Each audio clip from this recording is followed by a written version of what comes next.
So let's start our today's video on the topic full wave rectifier. In previous video we have discussed about the rectifiers. Rectifier is a device which convert AC into DC. Rectifier एक तरह के devices हैं जो AC को DC में convert करते हैं. AC होती है अल्टरनेटिंग करंट. इस वेव में पॉजिटिव हाफ साइकिल होता है और नेगेटिव हाफ साइकिल होता है. दोनों मिला के एक वन साइकिल बनाते हैं. हमारे घरों में जो सप्लाई आती है वो 50 हर्ट्स आती है, जिसका मतलब एक सेकंड में 50 इस तरह के साइकिल पास हो जाते हैं एक पॉइंट से. अल्टरनेटिंग करंट उसको बोला जाता है जो अपने लेवल्स चेंज करती रहती है, पॉजिटिव से नेगेटिव, नेगेटिव से पॉजिटिव. और डीसी बोला जाता है डायरेक्ट करंट को. डायरेक्ट करंट दो तरह का होता है. ये है प्योर डीसी जिसमें बिल्कुल ही स्ट्रेट लाइन है, और ये है वेरिंग डीसी. जो रेक्टिफायर्स यूज़ किए जाते हैं वो एसी को डीसी में कन्वर्ट करने के लिए यूज़ किए जाते हैं. वो बेसिकली एसी को वेरिंग डीसी में कन्वर्ट करते हैं. अगर हमें प्योर डीसी चाहिए उसके लिए हमें फिल्टर्स यूज़ करने पड़ते हैं. पिछली वीडियो में हमने हाफ वेव रेक्टिफायर के बारे में भी पढ़ा था.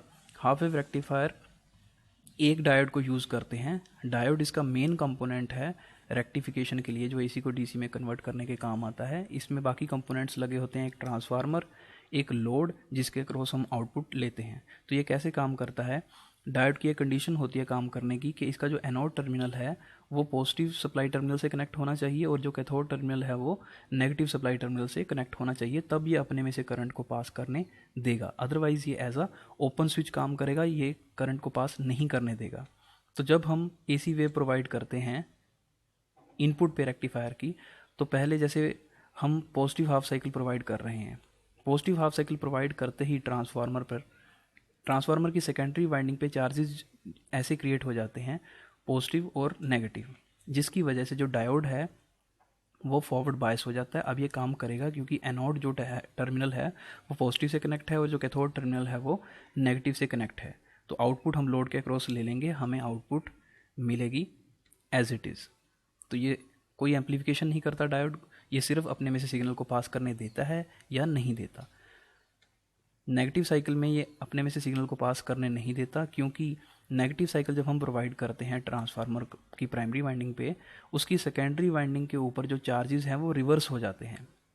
अब डायोड के एनोड टर्मिनल को नेगेटिव मिल रहा है और कैथोड टर्मिनल को पॉजिटिव मिल रहा है. अब ये काम नहीं करेगा, एज अ ओपन स्विच काम करेगा, जिसकी वजह से हमें आउटपुट भी यहाँ पे नहीं मिलती.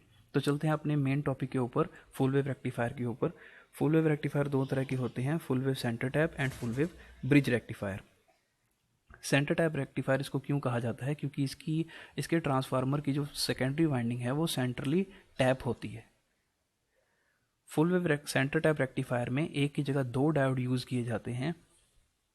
जब हम एसी सिग्नल प्रोवाइड करते हैं तो पहले पॉजिटिव हाफ साइकिल जैसे प्रोवाइड कर रहे हैं, तो पॉजिटिव हाफ साइकिल प्रोवाइड करते ही जो चार्जेस हो जाएंगे सेकेंडरी वाइंडिंग के क्रॉस, वो ऊपर की तरफ पॉजिटिव और नीचे की तरफ नेगेटिव हो जाएंगे, जिसकी वजह से जो डायोड D1 है वो फॉरवर्ड बायस हो जाएगा.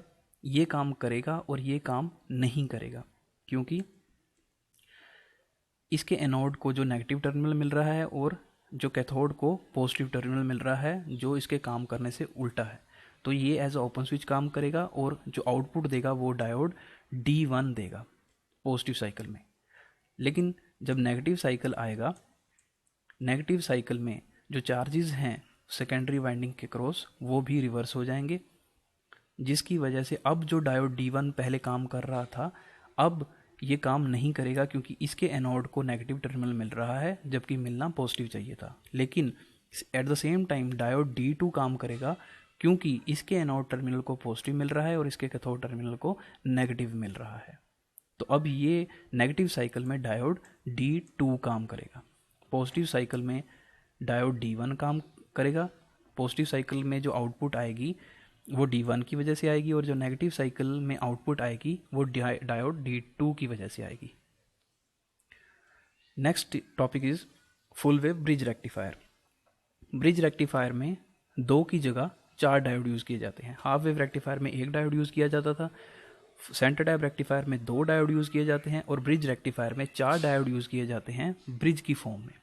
जब हम एसी इनपुट प्रोवाइड करते हैं, एसी इनपुट प्रोवाइड करते ही जब पॉजिटिव हाफ साइकिल हम प्रोवाइड करते हैं, तो जैसे हम जानते हैं कि सेकेंडरी वाइंडिंग के क्रॉस चार्जेस क्रिएट हो जाएंगे, ऊपर की तरफ पॉजिटिव और नीचे की तरफ नेगेटिव। अब आप देख सकते हैं कि जो डायोड D1 है, इसका जो एनोड टर्मिनल है वो पॉजिटिव से कनेक्ट है, और डायोड D3 का जो कैथोड टर्मिनल है वो नेगेटिव से कनेक्ट है। जो करंट बेसिकली पास करेगा वो इस तरह से पास करेगा। मैं आपको दोबारा दिखा देता हूँ कि जो करंट पास करेगा वो इस फॉर्म में पास करेगा, वो निकलेगा, क्योंकि पॉजिटिव हाफ साइकिल में 2 डायोड ही फॉरवर्ड बायस हैं। इसके एनोड को पॉजिटिव मिल रहा है और ये लोड के पास होते हुए इसके कैथोड से नेगेटिव से कनेक्टेड है। तो जो ये पाथ है पॉजिटिव हाफ साइकिल में, इस पाथ में से करंट पास करेगा, और तो जो आउटपुट आएगी हमारी वो RL के अक्रॉस आएगी। लोड रेजिस्टेंस जो हमने लगा रखा है इसके अक्रॉस हम आउटपुट ले सकते हैं।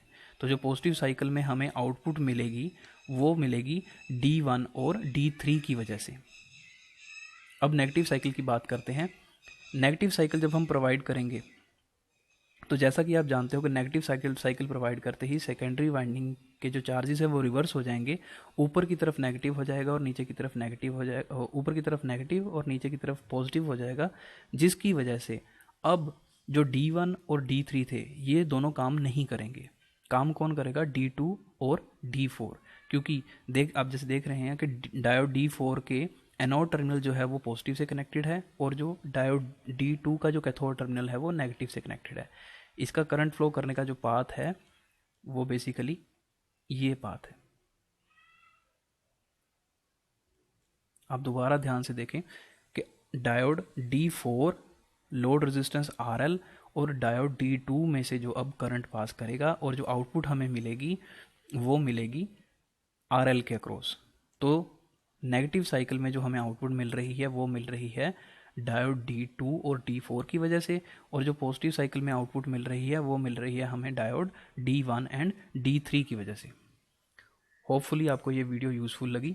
नेक्स्ट वीडियो में हम बात करेंगे कि कहाँ कहाँ ये यूज़ किए जाते हैं। जैसे ब्रिज रेक्टिफायर जो है वो जो आपकी कार्स में जो अल्टरनेटर लगा होता है बैटरी को चार्ज करने के लिए, वहाँ ब्रिज रेक्टिफायर यूज़ किया जाता है। आपके मोबाइल फ़ोन में मोबाइल फ़ोन के जो चार्जर हैं वहाँ रेक्टिफायर्स यूज़ किए जाते हैं। तो नेक्स्ट वीडियो में हम इनकी बात करेंगे। अगर आपको वीडियो यूज़फुल लगी तो हमारे चैनल को सब्सक्राइब करें ताकि, और बेल आइकन प्रेस कर दें ताकि आप आगे की वीडियोस देख पाएँ। Thank you.